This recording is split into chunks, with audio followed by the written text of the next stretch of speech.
pregos são essencialmente normativos, não no sentido de norma, mas no sentido de juízo de valor.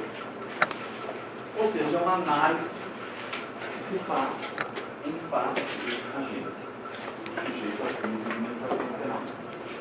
Os alemães falam assim: o dolo está na cabeça do réu, a culpabilidade está na cabeça do réu. Obviamente, é o juiz que faz esse juízo de valor. Essa análise, se aquela pessoa é culpável ou não, ou seja, se ela é detentora de culpabilidade. Ora, se é o juízo de valor, ela só pode ser essencialmente normativa, normativa no sentido de avaliação, de julgamento, de juízo de valor.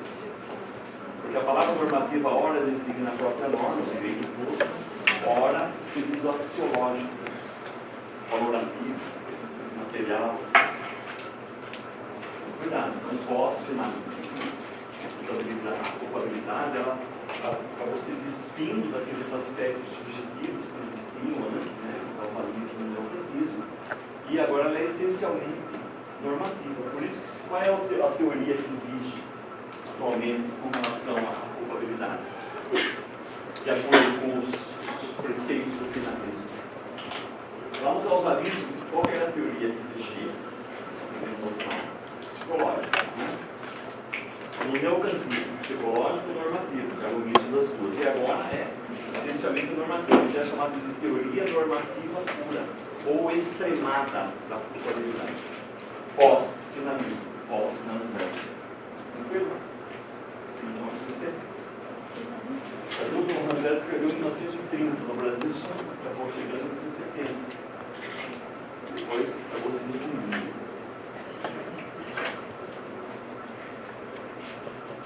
O primeiro critério, então, é aferir se a pessoa é imputável, ou seja, se ela é detentora de imputabilidade. O que seria então essa imputabilidade? É um conceito básico. É a capacidade mental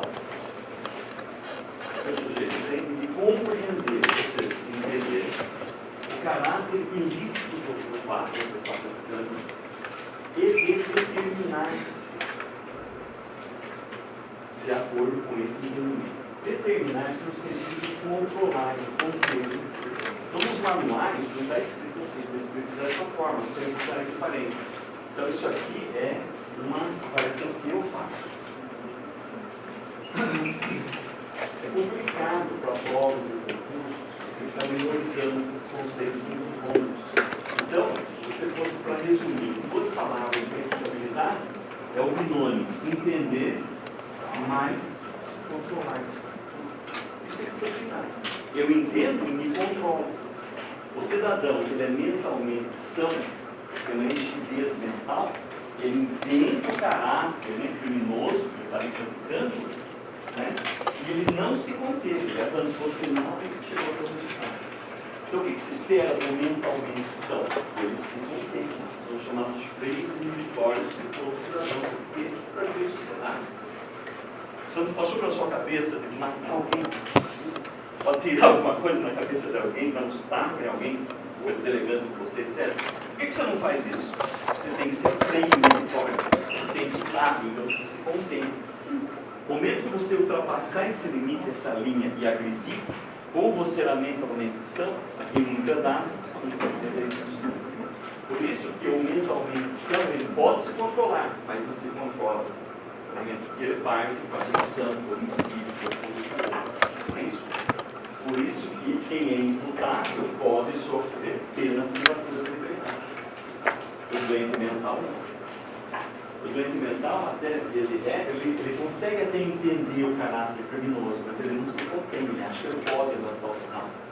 Então ele não tem como se controlar devido exatamente a essa doença mental que ele possui, ou aquelas outras situações aí que eu vou examinar, que faz com que ele, né, não consiga se controlar em face das suas emoções, das suas paixões, etc. Okay? E esse cidadão, então, por não ter esse controle, ele não pode ser imputável. Mas ele é inimputável. Por ele ser imputável, ele não tem culpabilidade, ele não é culpado. Portanto, ele não pode sofrer pena. Pena privativa de liberdade. confusão, perspectiva de direitos, etc. Não é nada disso. O que se aplica ao direito mental? Medidas de segurança. Explicar o que é isso. Internação ou tratamento via ambulatório. Tudo depende da gravidade, da doença, se ele é perigoso ou não, etc. Então, o que é esse inimputável, então?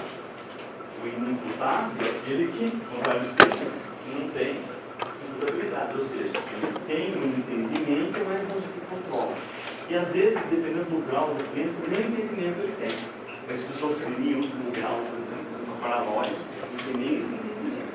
Algumas doenças ele consegue até entender, tanto é que o doente mental ele tem dolo.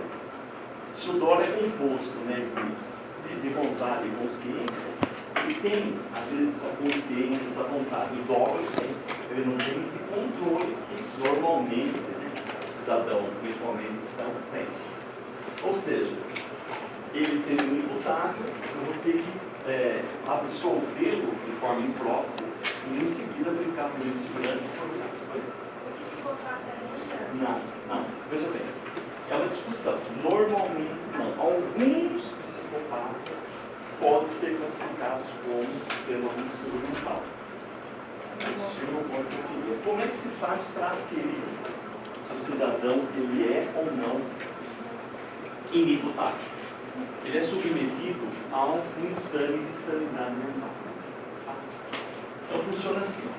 Na fase lá do inquérito policial, ou seja, no início da persecução penal, polícia civil, seja ela federal ou estadual, às vezes a autoridade policial ela já, ao fazer um processo, um inquérito, etc., uma investigação, ele percebe que aquele cidadão ali que ele está investigando apresenta indícios de anomalias mentais.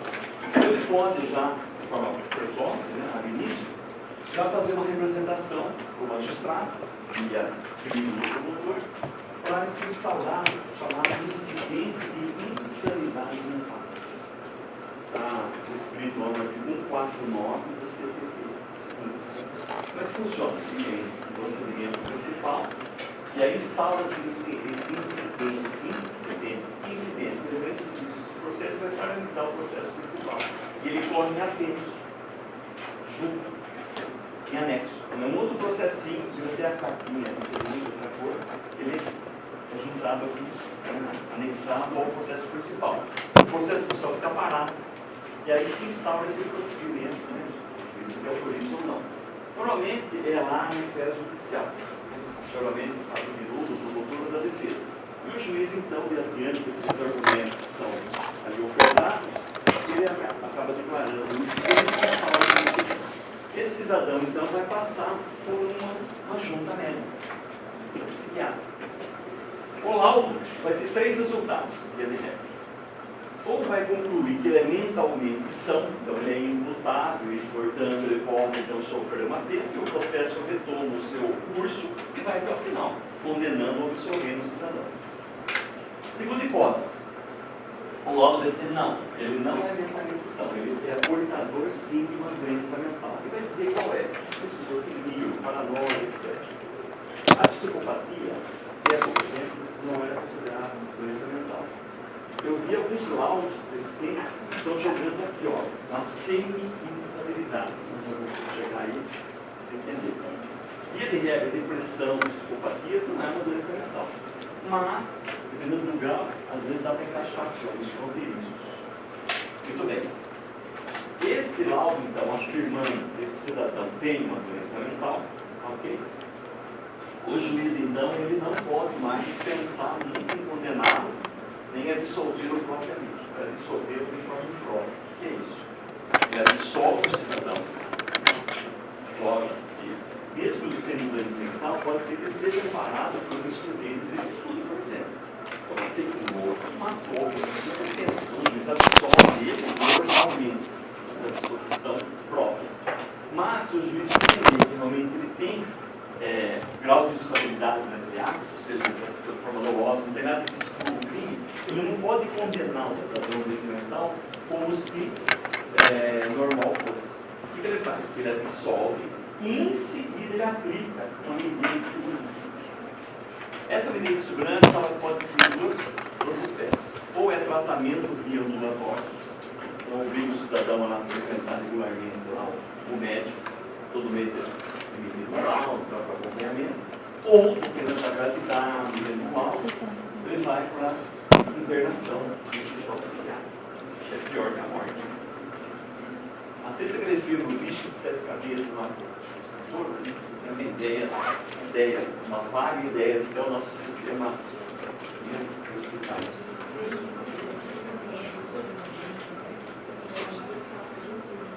Ah, é? Então, já que, para quem não quer ir lá pessoalmente, visitar uma cadeia, visitar um hospital, assistir esses filmes, você tem uma ideia do que funciona. No Brasil, você imagina, pro mentalmente são, que é um resíduo normal, já é uma dificuldade tremenda, porque ela foi condenada. Nesses hospitais, eles acabam roubando o sujeito, né? Ela não está ficando lá, como sumário. Resolver. Bom, terceira hipótese. O laudo vai dizer o seguinte, ó, ele apresenta sim uma doença mental, mas não é total, não é completa, e ele teve toda a capacidade de se controlar. Ele é parcial, é o chamado fronteiriço. Ou seja, ele nem é mentalmente são, mas não é também totalmente sentimental. Ele está ali na fronteira, nesse espaço, nessa zona cinzenta. É o chamado fronteiriço. Exemplo, professor de direito penal. Esse semi-imputado, tá? Está lá no artigo 26, parágrafo 1, que é o fronteiriço, já é diferente a atuação do juiz em face dele. Veja bem. No doente mental total, que é o totalmente inimputado, o laudo vai dizer isso, o juiz absolve, chama-se absolvição imprópria, porque absolve, mas ele fica de graça, ele vai para a internação ou tratamento. Então ele tem um custo, ele tem um dever a cumprir com a sociedade. Ou ele vai ser tratado, ou ele vai ser internado. Sempre visando que ele volte ao estado normal, que ele sempre volta. Tá? O semi-imputado, semi-imputável, o juiz vai ou vai absolver, lógico, pode ser que ele seja semi-imputável, mas ele agiu sobre o mando do instrumento qualquer, cidade, instituto, etc. Então vamos imaginar que o juiz fala, não, ele é culpado mesmo, então ele vai condenar. Se ele for condenado, o juiz obrigatoriamente vai ter que diminuir a pena dele. Ele é semi-imputável, ele é um direito subjetivo do réu. Tá? E vai ter 1/3 a 2/3. O juiz apenas tem esse espaço, que é discricionário para ele. Tá? Então, dependendo do grau de periculosidade, o juiz vai diminuir mais ou menos. Alguns casos, o juiz, além de diminuir, tem que seguir a medida de segurança, mesmo por ser imputável. Quando que o juiz faz isso? Depende do laudo. Se o laudo disser que esse autista tirou a capacidade dele de entender total, ele entra lá no laudo. O laudo não vai definir isso, porque até nós como operadores de direito, tem essa. Às vezes eu até conheço, porque eu estudei um pouco mais, eu sou curioso sobre o assunto, mas a minha palavra, agora o juiz, o laudo você fica na mão do juiz. Agora cuidado aqui, ó. Aqui já tem pertinência de provas, concursos no passado. Para que o juiz decida se só diminui ou aplica a medida de segurança, esse laudo, então, seja por imputável total, seja por semi-imputável, ele tem que acrescentar não só a questão da doença, o grau dessa doença, mas muito mais do que isso, o perigo tem que abordar o seguinte aspecto, a questão da periculosidade. Periculosidade. O que é periculosidade? É o contrário da culpabilidade. A culpabilidade é um juízo de valor que se faz para o passado. Aquilo já aconteceu. Então, qual é a avaliação que eu faço? Ó, quando aquele cidadão, lá no dia X, praticou o crime tal, ele era imputado, ele era culpado, estavam presentes naquele momento esses requisitos, sim, ele é culpado. Percebe? Então, é um juízo que se faz anterior à análise que está sendo feita. Então, sempre está voltado para o passado. Então, a culpabilidade, se diz em direito, é um juízo de diagnose. Estou anotando isso aí. Porque nem tudo isso está no Espírito. Senhor? A respeito de vício em drogas. Sim, vou chegar lá. Mas agrega. Depende do grau do laudo também. Existem os incidentes de insanidade que é feito no bojo do processo, que apoiam crimes, em geral, inclusive de droga. E pode ser que ele praticou um pouco, mas ele é dependente de droga. Né? Se o laudo disser que ele é dependente, então existe uma disciplina própria para ele, semelhante ao inimputável. Vai para tratamento, internação, etc. Pode ser que ele tenha só uma intoxicação voluntária de droga, involuntária de droga, acidental, ou obrigado a ingerir droga, certo? Então a questão das drogas é mais para frente um pouquinho. Então, é que eu tenho que seguir essa didática, senão é muito complicado. Obrigado por saber. Então, a nota é: o juízo de culpabilidade é chamado juízo de diagnóstico. Quando você vai ao médico, ele não dá um diagnóstico, ou seja, ele se volta para o passado. Ele quer fazer sua vida pregressa, sua saúde. Perguntar de dores, se você teve algum obstáculo, definir qual a moléstia que você existe. Então, geralmente, é um juízo que se faz pelo passado. A culpabilidade é a mesma coisa. Então, aqui é chamado de juízo de diagnóstico. Ou seja, se volta para o momento lá que aconteceu o crime. Pode ser que naquele momento ele era mentalmente são, ou depois, ou inverso. Às vezes ele era louco no dia do crime, mas no dia do julgamento ele já condenou por um milagre divino, recuperou. Pode ser muito raro, né? Pode acontecer. Geralmente é o contrário, ele era mentalmente são, e alguma coisa aconteceu ao longo do processo que passou a ser inimputável. Então também tem uma disciplina própria. Muito bem. Aí depois tem o Deus. Tem todo um procedimento para a mental da pessoa no crime. É muita informação para o pessoal. Vamos por mais. Então vamos lá. O juízo de periculosidade é o juízo que se faz para o futuro. O que é o juízo de periculosidade? É o laudo que diz o seguinte: olha, o juiz, esse cidadão, ele tem uma esquizofrenia acentuadíssima, tá? E ele é perigoso. Se deixar esse cidadão solto, ele vai voltar no conflito, na tendência para o crime. Ele oferece perigo à sociedade, ou seja, ele tem periculosidade. Então esse juízo agora não é mais para o passado, para o futuro. Portanto, é um juízo de prognose. Prognose. Para o futuro. É o contrário, né? Prognose. Prognose para o futuro. E vai ainda acontecer. Então o laudo vai dizer o seguinte: juiz, eu, médico, psiquiatra, examinei esse paciente e classifico, olha, é esquizofrênico, último grau, né? Rasga dinheiro, maluco de tudo. E ele, além disso, ele oferece perigo à sociedade, ele ostenta periculosidade. Opa! Se colocar isso no laudo, presta atenção, seja inimputável total, seja semi, para onde ele vai? Internação. No mínimo, no tratamento ambulatorial. E ele leva internação. Se ele ostenta essa alta periculosidade, ele vai para internação. Tá? Entenderam bem até aqui? Então o laudo vai modular isso. Tá? Mas o juiz pode até não concordar com o laudo. O máximo que o juiz pode fazer é designar um outro perigo. Mas esse laudo aí, ele é diante de uma situação ou tem outras que a pessoa do médico leva em consideração? Aquele fato isolado? Como que o médico faz? Eu não sei. Assim, ele faz feito um exame no cidadão, geralmente mais de um perito, 2, 3 peritos, ele é elaborado um laudo. Esse laudo é juntado ao processo. O juiz leva 90% em consideração esse laudo. Às vezes pode surgir alguma dúvida, às vezes o juiz nomeia um outro quarto perito para dirimir alguma dúvida, mas no final ele não tem como fugir muito do laudo. Tá? O laudo que vai definir, mas veja bem, o laudo só é usado em caso de condenação. Óbvio. E veja bem, você pode ser um preso mental, último grau, pode até oferecer isso, mas naquele caso em concreto, sem você. Aí você não pode fazer nada com ele. Entendeu? Mas tem que absolver ele normalmente, se não uma submissão própria e liberar. Porque não existe como você aplicar uma medida de segurança em que ele seja absorvido de forma imprópria, ou seja, condenado. Ele não tivesse condenação disfarçada. A grande respondendo, então é uma coisa chegar até a cereja no bolo. Não me tire a cereja do bolo. A azeitona da empatia.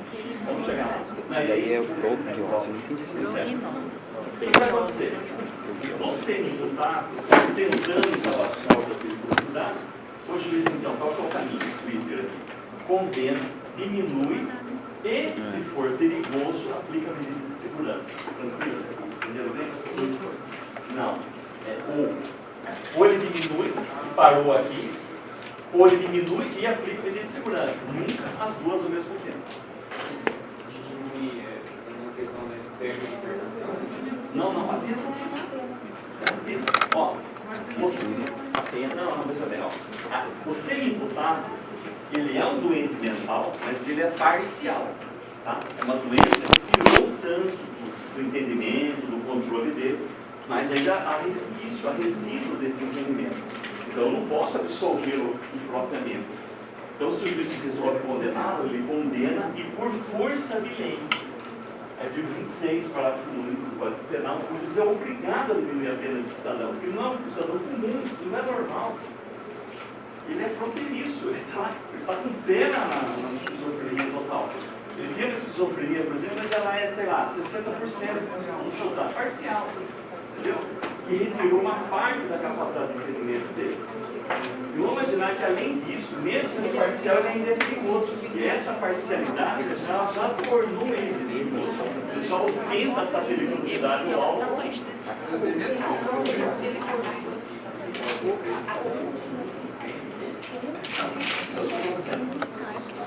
Se o juiz condenar e só diminuir a pena e parar aqui, ele vai para a cadeia. Porque como ele é misto, né, ele é uma parte normal e uma parte doente, então se parou aqui, o juiz entendeu que não precisa de medida de segurança, ou seja, precisa de tratamento nem internação. Ele vai para a cadeia. Tá? Agora, se o juiz entender que por ele ser perigoso, ou melhor para a sociedade, não é recolher ele ao cárcere, mas mandar ele para tratamento, aí o juiz, alternativamente, de forma alternativa, ele vai aplicar a medida de segurança. Então o cara tem um dia de pena, presta atenção, e já vai para a internação. Até que vocês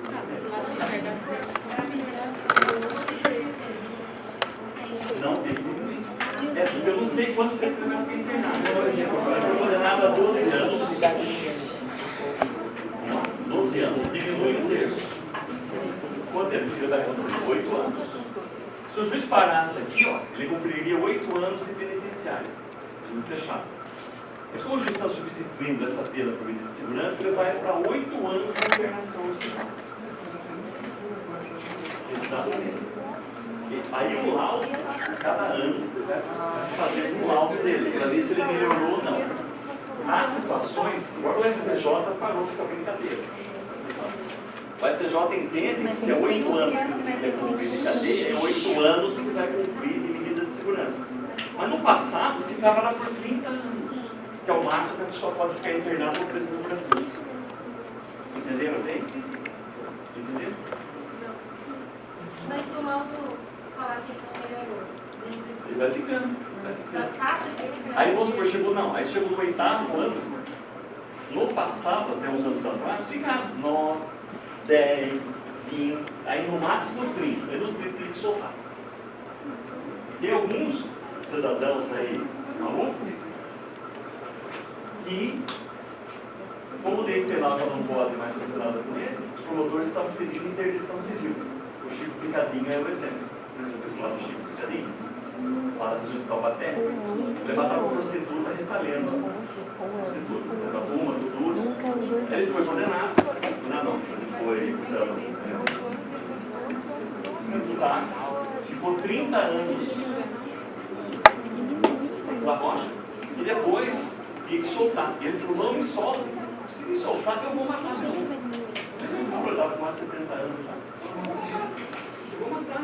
A minha não me solta, já acostumei aqui na cadeia, eu quero ficar aqui. Mas não pode, porque o direito penal já não pode manter mais no hospital psiquiátrico. Aí existe uma leizinha aí que permite que o promotor peça ao juiz uma interdição civil. Hoje, se é acreditado livre, não sei, ele está numa clínica, paga pelo Estado, mas sem vigilância. Quer dizer, não existe uma guarda armada ali a qualquer momento, ele pode sair. Só que o que acontece com a manter lá? Como é que o pessoal faz? Volta aí. Mas todo dia, dose, vale um 10 dele ali. Hã? Saiu na boa. Oi? Na década de 60, sim. Lembra? Ele matou um, foi preso, foi solto, matou a segunda. Ela está no Museu do Crime e tal. Aí nessa segunda ela acabou. Acabou ficando e foi de segurança. O que eu quero dizer é o seguinte, ó, toma cuidado aqui. Esse sistema, então, que o juiz, no semi-imputado, ele condena, diminui, e se for o caso, substitui a pena já diminuída por medida de segurança, no caso por 8 anos, chama-se sistema vicariano. É, você vai ter vicariano. Vicariano. Ou alternativo, é a mesma coisa. Mas, tecnicamente, para a prova, você concurso ou oportunidade de vicariano.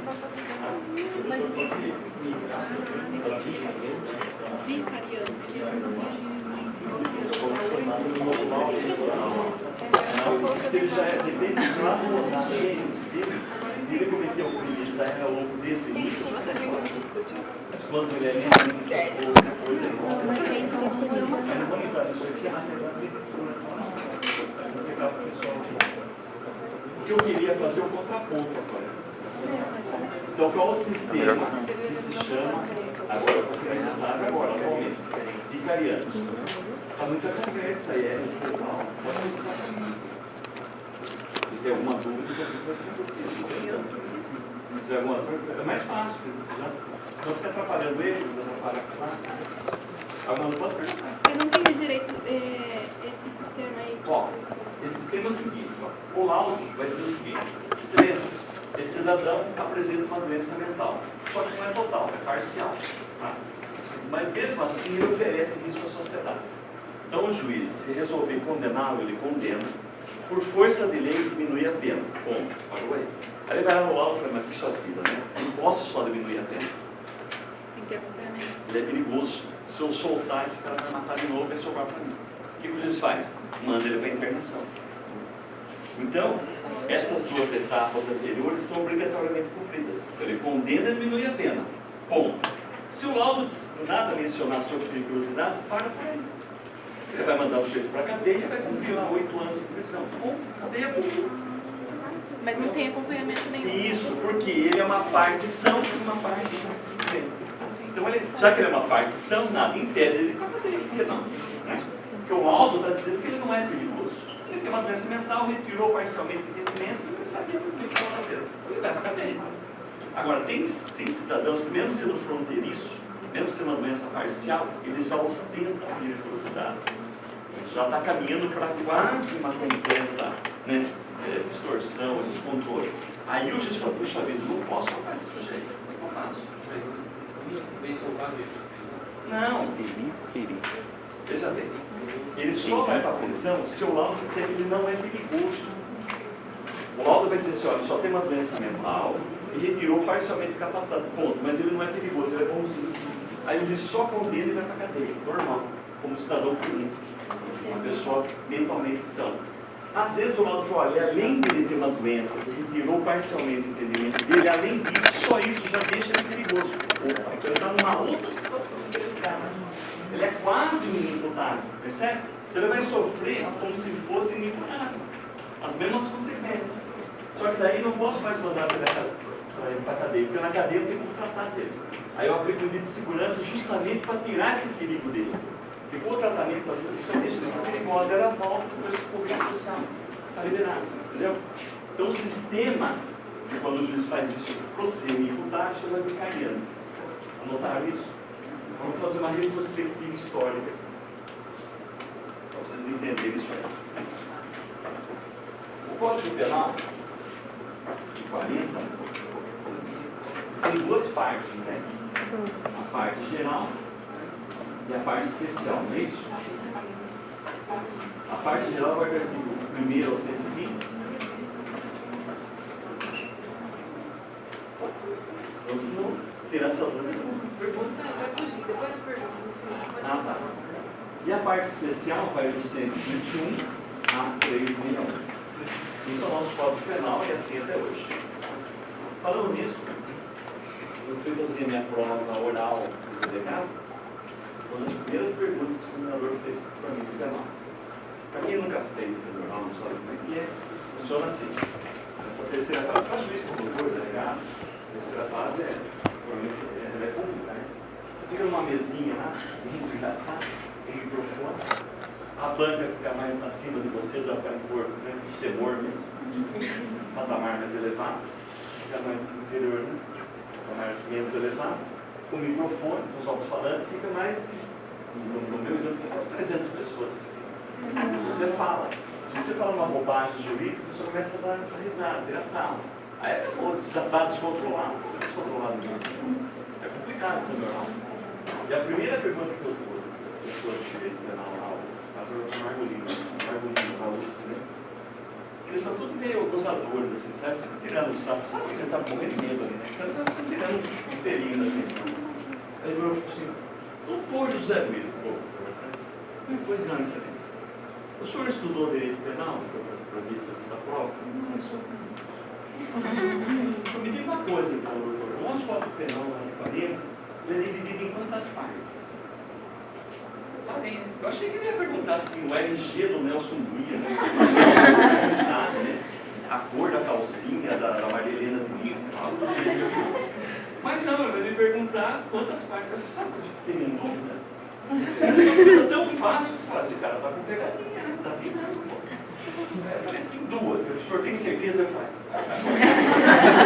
já fiquei sem certeza nenhuma. Eu meio copiando, meio balbaciando.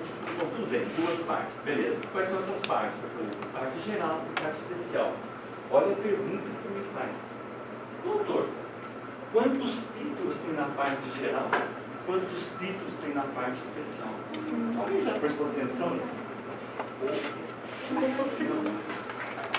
Por coincidência eu sabia? Não, porque eu estava preparado para isso. Porque um dia eu estava lendo o Código Penal, eu pensei comigo assim, qual a parte tem mais títulos? Só por curiosidade. Eu fiquei contando lá. E era a parte especial, é 8 por 11. 8 por 11, não esquecer. 8 aqui e 11. Eu sabia assim, por obra de Deus, né? 8 por 11 na CT, beleza, vai ter que pergunta que eles fazem. Então vamos lá. O Código Penal do Luxo, atenção, tudo faz parte do princípio, está agregando, né? O Código de 40, como já mencionei aqui, ele foi calcado no Código de 30 lá, italiano. Código Povo, 1930, da Itália, na Copa. 40 nós praticamente copiamos esse código. Na época, as teorias que eram vigentes tanto na Itália quanto no Brasil, na Alemanha, etc., eram as teorias que vocês já estudaram, causalismo, relativismo, etc., que eram boas para aquela época. Chegou mais ou menos na década de 80 aqui no Brasil, nós verificamos que o nosso código, principalmente a parte geral, onde está calcado os princípios norteadores do direito penal, está ultrapassado. Nós já estávamos vivendo aí o finalismo, né? Quase antevendo o funcionalismo. O Código Penal de 40, neocampismo, causalismo. Havia uma necessidade de reformar o Código Penal, principalmente a parte geral. Aí, na década de 80, mais precisamente em 84, foi José da época, reuniu a comissão de notários, capitaneado por Miguel Viado Júnior, e eles elaboraram uma alteração da parte geral do Código Penal. Então, se você entrar no site do Planalto, pesquisar esse site, para você pesquisar aí é ótimo, é o melhor que tem, porque você não está atualizado. Vocês vão perceber, quando você entrar em Código Penal, que o artigo 1º ao 120 ele foi totalmente alterado por uma lei, a Lei 7209 de 84. Essa lei é chamada Lei que reformou a parte geral do Código Penal, ou seja, do artigo 1º ao 120, introduzindo agora, como novidade no Brasil, as teorias mais modernas vigentes na década de 80, finalismo, etc.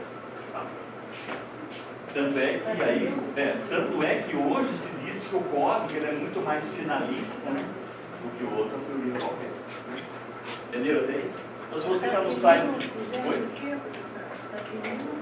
7.209. 7.009. 7209-84. Então, essa lei que reformou.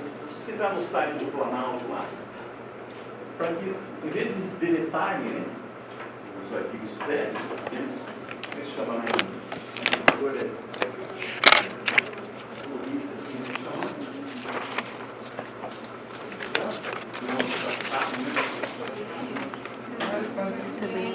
valor lá que você. Tem chato. Tem um nome lá. Você essa palavra. A palavra você. O computador você responde. Deixa eu ver sua prova. Tem. Você vai observar. Por que eles fizeram isso? Para você fazer um comparativo. Então você pega a redação nova, Peraí, deixa eu comprar uma. já alunos da lei 7.09, você pode comparar o que for aí para estudar, para estudar. Eu faço essa leitura, muito interessante. Você vê, nossa, que absurdo, não tem nada. Você vê hoje, alunos de hoje, né? Você fala, nossa, não era antigamente. É isso que eu quero chegar. Como que no passado, antes dessa reforma aqui, ó, como que o ser imputável era responsabilizado? Era um outro sistema que vigia. Era o sistema do duplo binário.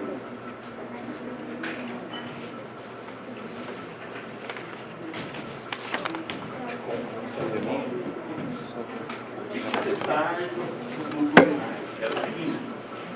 Aqui não é alternativo, diminui pena ou aplica medida de segurança. Antigamente não, não é. Diminuir a pena, você ia para a cadeia, cumprir os 8 anos, depois que sair da cadeia, ia ser internado para se tratar. Duplamente punido. Duplamente punido se chama duplo binário. Mas fez a mesma coisa. Tem como dia mal. Oi? Não, na verdade ele fazia o seguinte, não, o laudo era igual hoje. Eles falavam que ele seria imputado e tal, que ele era perigoso. Só que ele era duplamente punido pelo Estado. Ele cumpria cadeia comum, olha que absurdo, sendo doente mental. E depois ia para o tratamento. Hoje não. Hoje, ou você diminui pena, e só isso, e ele vai para a cadeia, e terminou a cadeia dele, ele vai embora para casa, que acabou, não é mais nada para a justiça. Ou, se ele for extremamente perigoso por causa dessa semi-imputabilidade, eu diminuo a pena, mas eu não mando ele para a cadeia. Eu mando ele para a medida de segurança com aquela pena que foi diminuída. O nosso exemplo aqui 8 anos. Então ele vai para a medida de segurança só. Terminou os 8 anos, ele vai para a rua. Acabou. Curado ou não. Curado ou não. Mesmo o auto fala que ele é perigoso. Aí ele daquele processo não vai nada. Tem que esperar ele ter um novo primo e entregar de novo. Por que isso? O STJ mudou o entendimento. Até pouco tempo atrás, o que ele fazia? Mesmo se esses 8 anos, quando chegava no 8º ano, ele fazia a última revisão dele. Se o laudo lá dizia, continuasse dizendo ali, ostenta perigosidade, ele ficava com 10, até o máximo de 30. O que o STJ achou que era inconstitucional, era desproporcional. E hoje a tendência é essa, manter só os 8 anos. O problema do Estado, isso aí é o ônus do Estado se ele ficou curado ou não. Já que o Estado não conseguiu tratava e curava em 8 anos, paciência. A sociedade que se prepare para liberar o sujeito. E ele tem com tudo. Pera, então, cuidado, ó, em provas e concursos vão perguntar assim para você. No que se refere a semi-imputabilidade, qual o critério da estabilização do AG após a reforma de 2004? 2 pontos. Sistema vicariano. B. Sistema duplo binário. C. Etc, etc. Qual que é o sistema? Vicariano. Por quê? É uma coisa ou outra. Nunca mais como era no passado. Aproveitando a deixa aqui, ó. Essas listas, vocês têm que memorizar. Foi o seguinte, ó. Nesse mesmo ano, saiu essa lei aqui, ó. Um número depois, a 7210. Que lei que é essa aqui? Famosa. A LEP. Lei de execução penal. Eu vou aprender nesse semestre, uma parte dela. Para você entender dosimetria de pena, regime de cumprimento, liberdade condicional, etc., você estuda o Código Penal junto com a LEP. Nós vamos ter que abordar vários artigos nesse semestre para você entender como é que funciona a questão da pena no Brasil. Então, essa lei é importante. Então, memorizando, a 72/1984 reformou a parte geral, não a parte especial. A parte especial ela foi sendo reformada aos poucos, como se fosse uma colcha de retalho. Nós podemos estar aqui, pelo amor de Deus, né? Passou da hora de reformar. Mas, assim, pontualmente. Então, a cada ano acrescenta tipo penal, exclui tipo penal. é um emaranhado. A parte geral do solo. Quer dizer, numa tacada só, uma lei reformou todos os 120 artigos. Um ano só. Tacada só. Agora, a parte especial ela vem sendo alterada ano a ano. Crescendo, diminuindo.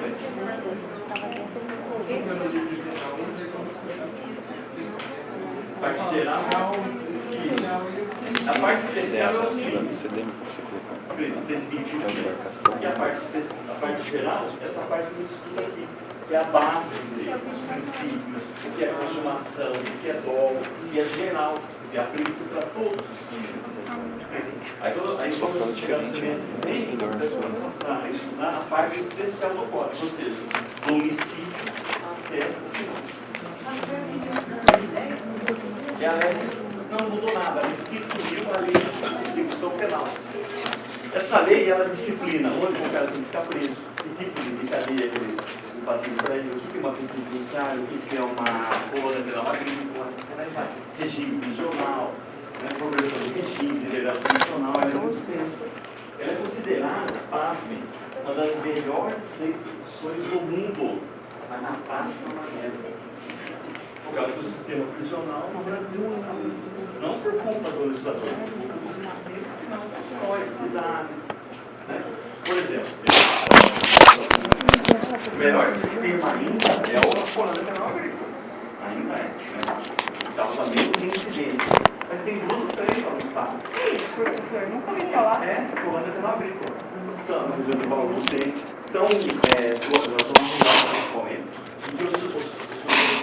Porque o no semiaberto, não fechado no semiaberto, ele vai recolher nessa colônia penal agrícola. Lá ele cumpre a pena, tem restrição de liberdade, mas ele trabalha lá dentro. Cuida de gado, cria bolsa, cria de horta. Então, às vezes aprende marcenaria, carpintaria, lá ensina também um pouco de estudo, né, primeiro e segundo grau. Ou seja, ele sai dali com uma profissão, sai mais tranquilo, não tem fuga. Sabe qual é a fila hoje do semiaberto do colônia penal agrícola? Passa de 2 mil inscritos na fila. Funciona assim no Brasil. Você tem direito ao proibido. É um crime civil outro proibido. Você passa do fechado para o semiaberto para o aberto. Assim, o sistema inglês, na Inglaterra é assim, certo? Estados Unidos. Ele rega os países ocidentais.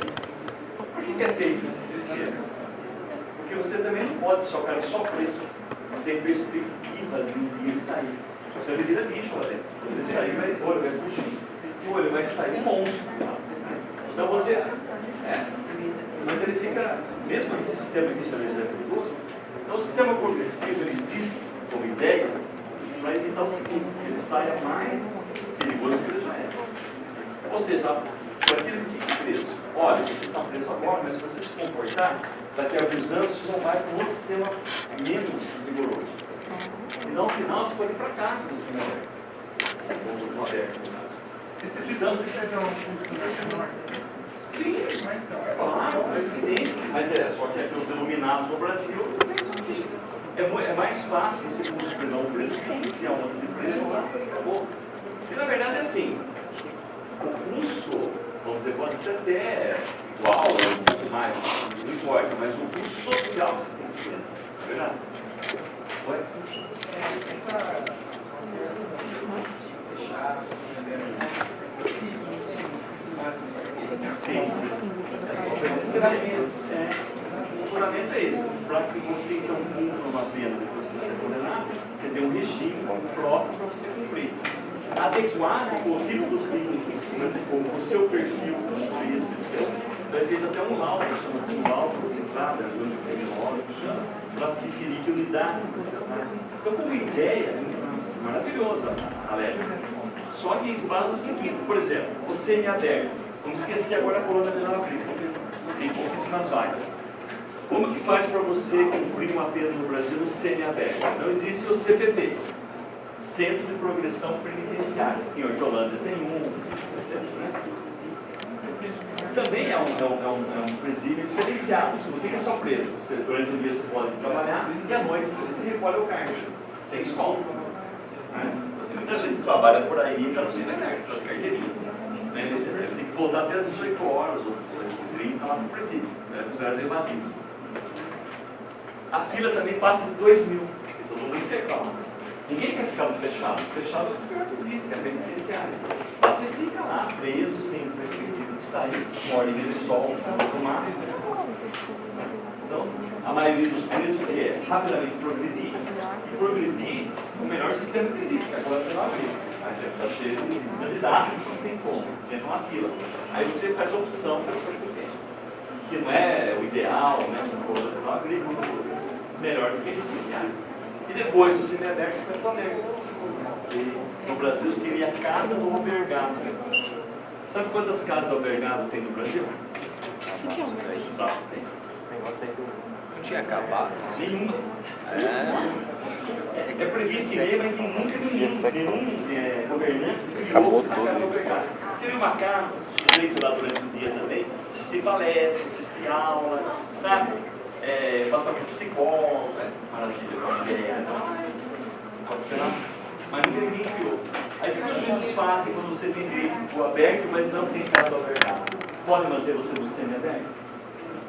Porque não é assim, pessoal, ó, você está no fechado, não está? No Brasil, se não for crime hediondo, quanto tempo de pena tem que cumprir para ir para o semi-aberto? Um sexto. Tem 112 da letra. Então, imagina a seguinte situação: você foi condenado a 12 anos. Não crime hediondo, roubo. Você cumpriu um sexto, quanto que é um sexto de 12? 2. Então, depois de 2 anos, você vai para o semi-aberto.